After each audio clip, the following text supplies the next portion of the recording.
Rebel with a Cause, Mark Twain's Hidden Memoirs, Chapter 38, Lion by Attrition, 1867. When I read in the papers about the upcoming pleasure excursion to Europe and the Holy Land, I wondered if, similar to my extended working vacation in the Sandwich Islands, I might be able to parlay this into a way to explore hitherto unexplored by me regions, and earn a few dollars besides. The famed pastor of Plymouth Church in Brooklyn, Henry Ward Beecher, was advertised as being one of the passengers on the Quaker City's excursion to Europe and that which his constituents considered to be of far more importance, the Holy Land. Beecher's participation ramped up interest amongst his flock. When he was at last unable or unwilling to make the trip and backed out, many who were going mainly because of his assumed presence also removed their names from the passenger list. That left room for others, including me, to be among the travelers accepted to be part of the floating entourage. Although the person to whom I applied for passage later claimed that I was drunk and imitating a Baptist minister when I visited him, he nevertheless accepted my application.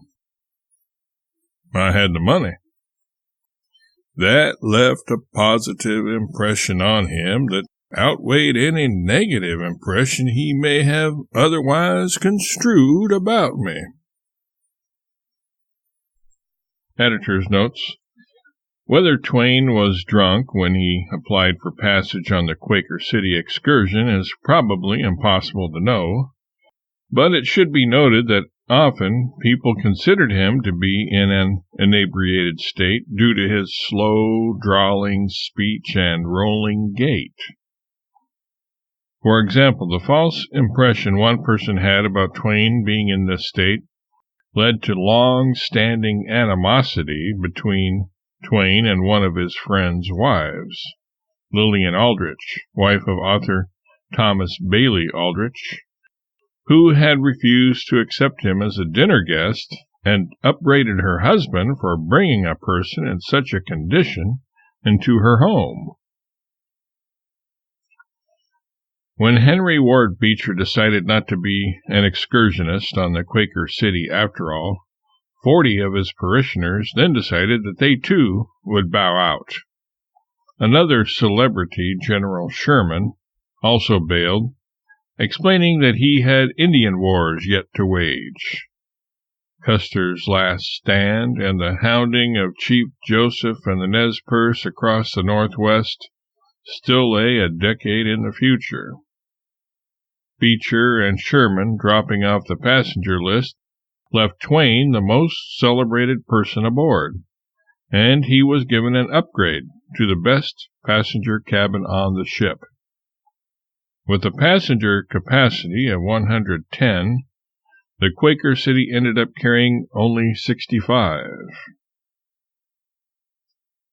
Henry Ward Beecher's brother, Thomas K. Beecher, co-performed Twain's wedding in Elmira, along with Twain's longtime close friend Joseph Twitchell of Hartford, Connecticut.